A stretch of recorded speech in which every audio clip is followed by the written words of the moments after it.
This video is going to show you Solo Prophecy for newer players who have not experienced Prophecy yet. It's mainly aimed at those players who maybe weren't around when Prophecy released.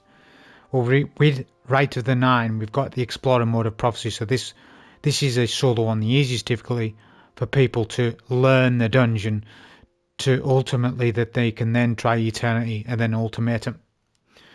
So this isn't too much serious of a video, it's more to explain the mechanics of Prophecy, because to be fair with Explorer, it still throws a lot at you, to be honest, as opposed to Spire and Ghost of the Deep. This one throws quite a bit at you. I'm actually surprised on the boss's health pools in Explorer mode, bear in mind. So that's what we're going to cover today. So encounter by encounter, these are things what I use. So for the first encounter, this is what I used. I think I had some machine gun on, but don't worry about that. Mainly with a horde and some primary that you like is what I recommend for the opening section. I believe it can still be skipped, but I'm not going to be showing that in the run. I'm just going to be basically explain the mechanics. It gives me opportunity to explain Prophecy mechanics. Doesn't matter what you use for the first encounter, but with a horde is very advantageous, even for the start bit for collecting motes. I just had Curious on because I had Curious on for most of the run. The stuff that you see I used for a bit, like aspect fragment wise, never changes throughout the run. Let's see what I had on. So T-Crash, of course, Rally Barricade, Seismic Strike, Pulse Grenade, Storm's Keep, Knockout. I had Spark of Shock, Resistance, Discharge, Frequency. That's just what I had on. Like I say, we had the exotic chestplate, Curious of the Fallen Star. I'm not going to be giving dim links in this one. I'm just going to tell you what I had on for each encounter. So for the first encounter, it doesn't really matter what you put on. The first boss, this is what I had on. With a horde primary that you like, I recommend avoid one this season. And I used a sword in this, but the first boss's health pool has been buffed quite massively. So I need to do some retesting on this boss to find out what the absolute best strat for him is, because right now I'm not 100% on what the best way is to solo one cycle this boss. Actually, I've only done 30 minute testing with him tops on Explorer mode. I'm not going to spend all day testing him on Explorer mode. I'll test him on Eternity difficulty. But I used a sword. With a horde still top tier for the first boss encounter because of the motes and the boss himself to damage him. Then after that I swapped to Bastion. Everything's the same, just I got Bastion on. Oh, an Eager Edge Sword. Bastion Eager Edge Sword because it one-shots Blights. If you've never seen this, then it'll all make sense in the run. Then after the desert area, we then come to the cube room. So for the cube room, I just ran Thunderlord, a Rocket Sidearms, very good in the cube room. And again, a primary of your choice. Primary in Prophecy is up to the user. You can use, these are the primaries.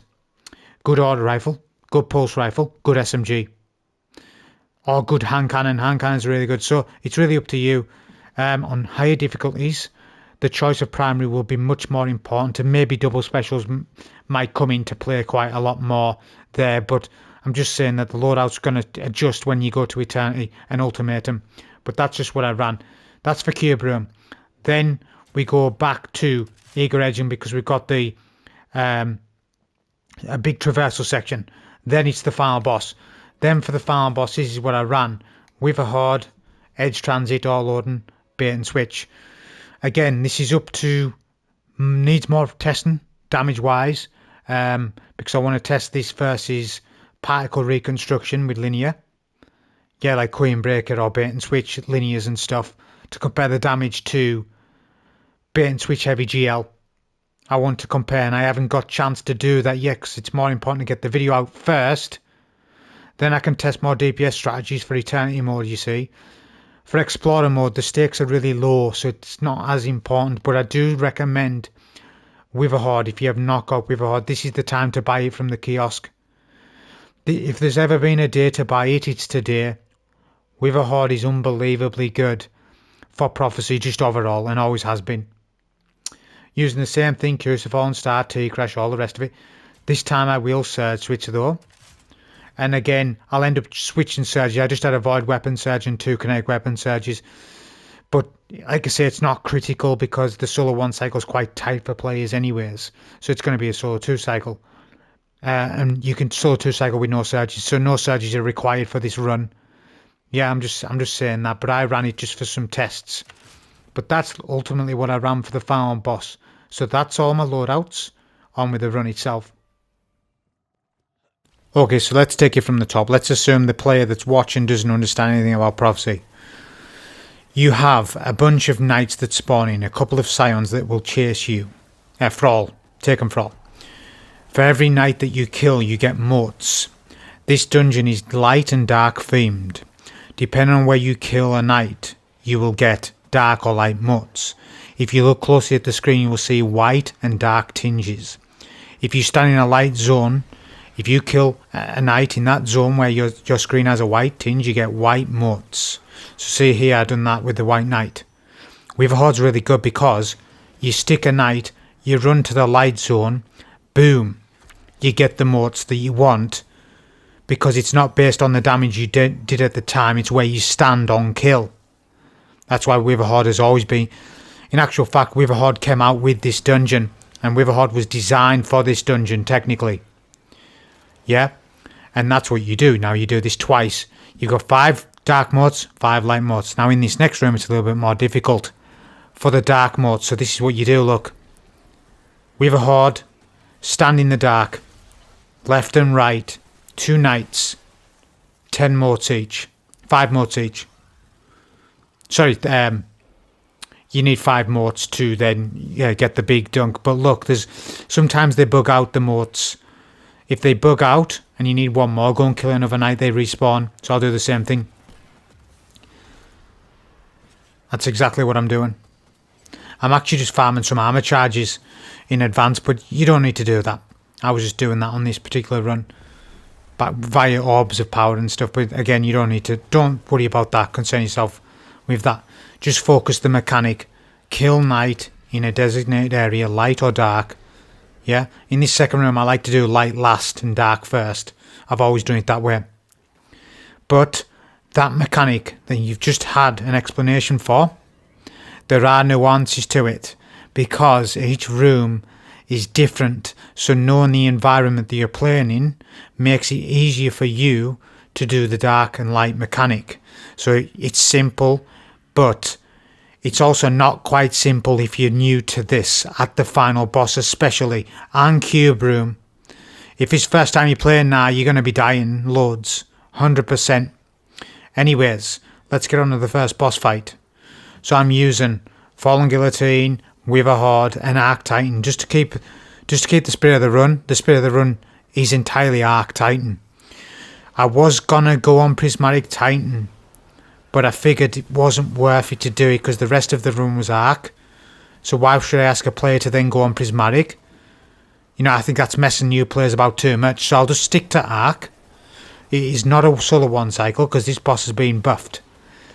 The HP of this boss has been buffed considerably compared to what it used to be just last week. So you've got 4 lights, 2 dark, 2 light. So you need to dunk the corresponding light or dark into the area. Use your heavy attack. You will then get the mote. You then dunk it. My advice is keep one of the top dunks up. So look, I'm doing 2 dark first. Then what I'm going to do is go for light, but I'm going to dunk the bottom light, not the top. You'll get a Scion wave every time you dunk. Keep on top of your Scions. They have been buffed. Their duplication seems to be more than what it used to be also. After what I've saw today. Not 100% on it, but I think so. So keep on top of your Scion wave as soon as they spawn. Arc Titan's very easy for you to do that. Weaverhoard, very easy to do that, look. So, we're just going to get our light motes. That's the final dunk. But before we do our final dunk, just do your prep with the Scions because you don't want them to bother you too much whilst you're doing DPS. Just get rid of them. Get your motes. I've got armor charges. But obviously I messed my dim links up this evening. I'm not going to redo it because the stakes are low. It's only explorer mode. I'm recommending new players don't even bother with light surge switching Not for this. You don't need it. But like I say, this is how the damage goes. So I do Witherhoard, Pulse Grenade for Jolt, then Sword damage. Sword damage is pretty good, but it's, like I say, because the boss's health has been buffed, I need to reevaluate good DPS options on this boss because things have changed. Maybe Nobel Winterbite is very good on him. I don't know because I haven't actually tested that, but I bet it is. Also, Warlock has benefits on this fight to bypass immunity. Well of Radiance can bypass immunity. So these ads will tether the boss. That means you've got to damage the goblins to start damage again. So yeah, this fight, like I say, for a newer player, it's fine to go 2 phases. This fight's really quick, boss fight. You know, the stakes are low, like I say, so it's fine to absolutely do this. And swording him is actually pretty safe. You're not going to die swording him, because he's going to get staggered by you. So, phase 2, cleanup phase, make sure all goblins are killed from your DPS phase 1. Then you're going to start looking at where your light and dark dunks are, because they've changed. Phase 1 has fixed light and dark. Phase 2 does not. It is different. So it could be all dark, it could be all light. Generally it's not, but that is a possibility, so check. Now you can get weak like this, but like I say, map rotation is key. It's not too difficult on Explorer. You will get hit quite hard though, compared to Spider the Watcher. Like between Spider the Watcher Explorer mode, Ghost of the Deep Explorer mode and Prophecy. Prophecy's actually, this fight at least, throws a lot more at you combat wise. That's why Prophecy's much better than those 2 dungeons. Because Prophecy's got a rhythm to it. Yeah, it's far superior as a dungeon. This is a CQC map, so CQC weapons are favourable in this fight. Boss can boop you off the map at any time. If you die in Explorer mode, you don't reset. You can just continue. So it's no big deal for flawless or not. Obviously, in the end, if you want to start climbing difficulties, then you want to start going flawless, yes. Maybe you could practice Explorer mode going flawless. Once you get the flawless on Explorer, go to Eternity. And then get the flawless on that. Yeah, and then go in, and that's sort of how you would enhance your skills in Prophecy. Like I said, this video is as far as a perspective as somebody who is just starting the dungeon today. This isn't for veteran players, this run. Okay, DPS, we've got Super. Witherhoard, the boss freaks out, sometimes he does. I'm going to T-crash him now. There we go, just got rid of him. And then sword him, and then that's the first boss fight done. We did have Limit Break on there, by the way, as well. Which I forgot to show artifact mods, but it's no big deal. I want you to come away from builds a little bit. This video is more about the mechanics of Prophecy. So, yeah, like I say, like I told you a few weeks ago, I've been explaining the artifact for weeks and months. You know, I've been explaining every video, so, you know, I think give me a break on artifact mods. Yeah, we're back into this season. I am not explaining artifact mods to you every video. You know, why should I give you that loyalty every video for 9 months? Well, I'm over exaggerating, but seriously though, why should I? Yeah, I've already explained the artifact mods that much. I'm already overextending myself. You can hear by the sound of my voice. So yeah, I'm overextending myself. I feel as though I'm doing more than above and beyond everybody else. So artifact mods, it's simple. Limit break, ball charge stuff. There's all the regular stuff that we've been running the entire season.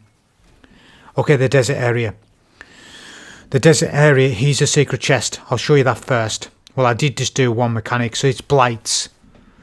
So this area is a Blight public zone, basically. It's like a patrol area type thing. It's actually a really cool area. It's like a public event. So you've got to destroy Blights. Now we use Bastion because it one-shots the Blights. Now on Explorer mode it tells you where to go. So newer players, you shouldn't have much of a problem. You'll actually really like this area. It's not much of an encounter on this difficulty, but it's there. You can just ignore all ads. But if you're not confident, kill them. They don't respawn. Go to middle get Toland. That white orb is called Toland. Now, Toland is a mechanic in this dungeon. Now, with Destiny 2, how it works, they show you bits of mechanics as it goes on, so that you've mastered a mechanic for the next encounter, because in the cube room, Toland is part of the mechanic. So you're going to have to get used to this orb. But it's 3 sets of Blights. Bastion does it very quickly, as you can see. Super quick. I tell you, Black Talon does it as well, but Bastion's better because it's a special weapon. So the ammo's more readily available to just basically melt the Blights. It has a good unique effect on Blights. Okay, we switch to Cube Room Loadout. So Cube Room Loadout revolves around Thunderlord and Rocket Sidearm and Primary. Now, this is where I think newer players are going to struggle the most, because sometimes it looks like you're sitting in the dark when you're sitting in the light. So pay close attention to the tint that you can see on screen. There's an aura. So right now I'm standing in the light, so I need light. Toland has showed me that I need light, so I need to kill 2 knights that drop light motes. They drop 3 each. I need 5. Some motes do fall off the map. Your first goal in each room is to look for snipers. The snipers spawn in the knights. Knights spawn in snipers. The first thing you want to do is kill 2 snipers. Kill them with Thunderlord, kill them with the sidearm, whatever you want. Once you've done that, establish which mechanic you need, light or dark. Toland will show you which one. It's part of the lore, basically. Toland is like part of the lore, and they've woven that into this dungeon, which people say Sundry Doctrine was the first to do it. No, it wasn't. Prophecy was the first to do it. Think about it. It is. Toland is a character in the lore or whatever. I don't even know much about him, but I know he's a character, right? Well, Toland is the orb. So he's the orb in this. He's well within the lore. And he's basically guiding you the way throughout this dungeon. Especially this bit. Well, for the last 2 encounters at least. Now, each room is very different. And this is, like I say, newer players are definitely going to die here, even on Explorer. Because if it's your first attempt, it's going to be a bit overwhelming for you. Because the rooms are sort of masterfully made, with lots of cover, and some of the zones have better dark and better light than other rooms. So like when you're looking for dark, you're going to be like, well, am I standing in the dark? Sometimes it's clearly obvious that you are, and sometimes it's not quite obvious that you are, and you will end up killing a knight in the wrong space. I'm talking to you from 5 years of experience in this dungeon, so I'm not talking a lot of rubbish, I'm talking exact right. The feelings that I still remember from this dungeon launching, with the issues that I had then, I still remember to this day. Still remember particular days when I'm doing the dungeon, dying. Yeah? Motes falling off the map. Snipers killing me. Not standing in the right space. Being in Hell Room on phase 2 of Prophecy Kaleko. All these little things. So I'm speaking from 5 years of experience. Yeah? So I'm qualified to teach somebody who today might be just first starting it. Like I say, this video is not for D2 vets. D2 vets want the solo eternity. And for some people, even solo ultimatum. Although, like I say, I'm not touching solo ultimatum. There's too much involved. Unless it's possible on solo ultimatum for Prophecy, in a meaningful way, then I will do it. But if it's not if it's ridiculous with elemental honing and overflow bricks, I won't be doing it. I'm not interested. There's too much setup. That's far too much work for me. In terms of ratio from views to effort put in, I would need to spend 5 days practice at it on solo ultimatum. And I'm not going to do that. Not just for a video for 10k views. It's not worth it. And who the hell's going to copy it anyways? If it's that difficult, it might not be. If it's reasonable, I will do it. But I doubt that it will be, because Ghost of the Deep was not reasonable, and neither was Spire for Ultimatum. So luckily as that is. That's the cube room done. There we go. So that's the cube room. I flew through it pretty quick, but like I say, you're just using the tolling mechanic and the light and dark mechanic. So we got Rainbow Road next. Now I'm going to assume or presume that the new player does not have a skimmer, because if you do have a skimmer, you can skimmer fly the zone. In actual fact, if you're an expert at sparrows, you can sparrow fly the area, and you can mount and top leap across. But that's advanced strats. I'm going to presume that you don't know anything about it. So what I'm saying to you is I'm going to take the route as a new player would. We're just going down the Rainbow Road. I'm not going to skip it, is what I'm telling you. Because if I skip it, the new player's going to be like, well, how do I skip it? I haven't got a skimmer. See what I'm saying? What I will say is D2 vets who don't make content are completely oblivious on teaching new players. It's a bit of a problem, actually. Because when a new player pops up on Reddit, they say, hey, I don't have this, how do I do this? All the D2 vets just look at each other and don't have a clue on how to advise them. It's a massive problem.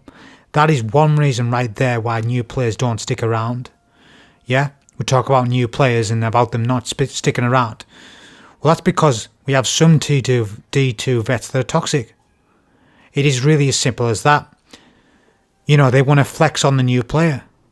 That's the issue. Right? And it's that thing of, honestly, there's a lot of ignorant people out there, and I don't know why. Like, they're not ignorant to everybody, but just to new players, because they haven't got patience to teach them, because it does take a lot of patience. Because Destiny 2, it's not the D2 vet's problem, like, entirely. Part of it's Destiny 2, because Destiny 2 is a highly complex game, and if you're somebody that has never played D2 at all over the last 8 years, a D2 vet struggles to explain the game to you within a sentence or two. It would take an entire night of discussion to you to explain the history of the game and exactly what you should be doing to get good. Yeah, so this is why D2 vets get frustrated on trying to explain the game to new players, because it's hard to... Where do you start? Where do you start with the game? It's too much. You see what I'm saying? So that's what I see, and you've got to be kind to the newer players so they stick around. You know, you've got to think to yourself, right, if I was new, what would I need to know? What would I tell them? Put yourself in their shoes, not your shoes. And that's the hardest thing to do. You know, if you want new players to stick around, we need more content creators to make new player videos then. Instead of farming, you know, things that people farm, news videos, that's fine, they can do it, it's a free world. But getting back to the new player situation, start them off, kick them off with some things that they need help with. Proper things, real things, not Ron Burgundy, Anchorman news stuff. Now that's the secret chest, number 2. That's why I didn't skip to show people the secret chest, which has always been there. So that's your secret chest. I'm not showing collectibles in this run though, because there'll already be videos about the collectibles, which I'm not going to bother myself making the video about that. Okay, once you get to this, there's an elevator and that takes you up top, which is famously never used to work, or it used to bug out. But yeah, that was, so we're 24 minutes in, we're at the farm boss, so now I can explain the farm boss, etc. So with the farm boss Keleko, in my opinion, this boss fight, this dungeon boss fight, is the most well-made dungeon boss fight in Destiny 2's history, ever. It beats out every single other dungeon boss, because it has one of the best DPS scenarios ever made. I think in any video game I've seen, actually.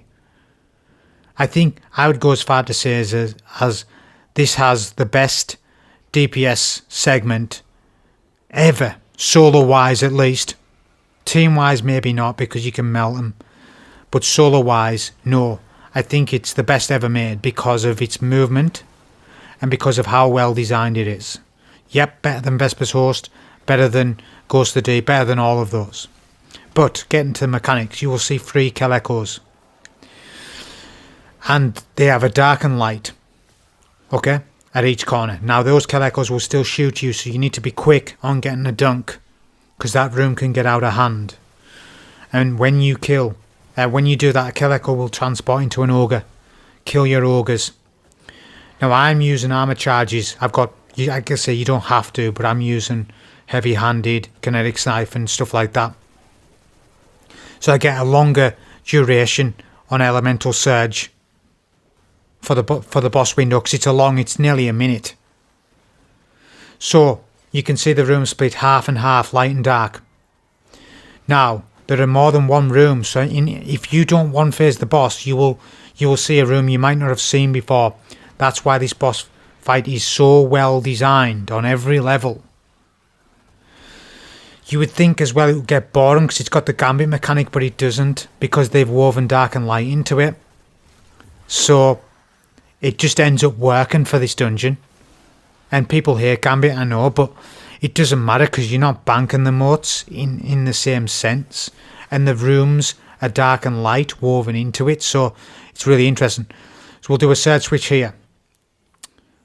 Okay, so once you've done your 3, you go to DPS. We've done a surge switch, you don't have to. But I'm going to pulse nade. I'm going to wait for the boss to TP.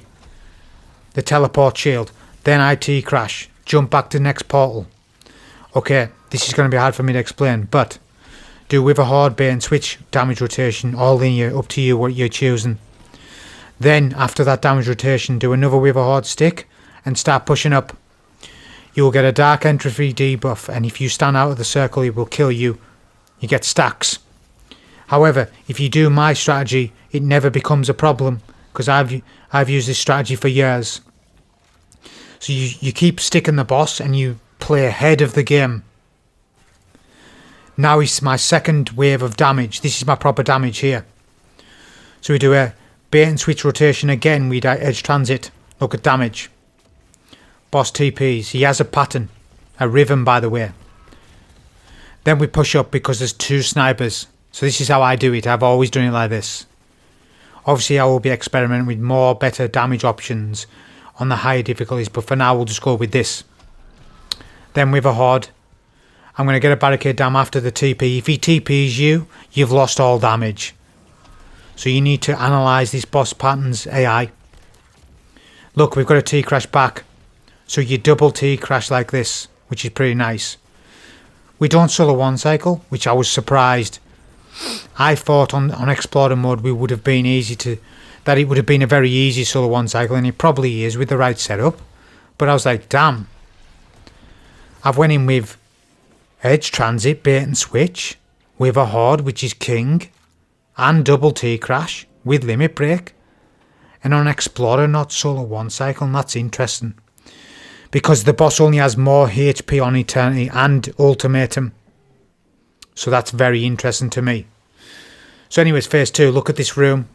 Now, I can't account for what room you get, so if you do get a different room to me, remember it's the same mechanics that apply, but you need to figure out how you're going to fight. That's why Prophecy is so good, because every time you play it's a little bit different. The room you get, if the room's different, you've got to learn that room. It's like, oh damn, where do I stand for light? This room's hard for light. If you didn't know, you would stand up top is best place. I know this from past. New player wouldn't have a chance.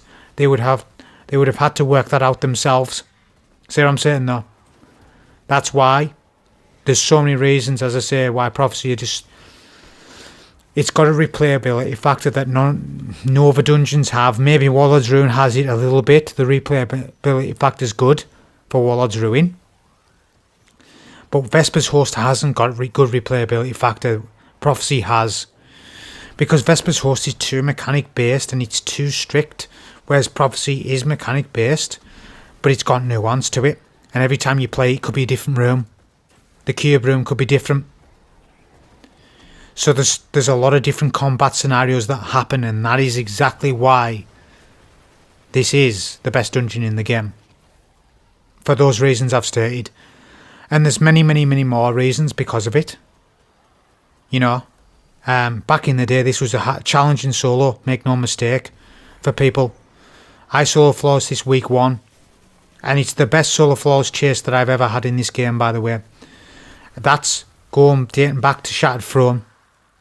For me, it beats Shattered Throne. It beats that initial chase that day, you know.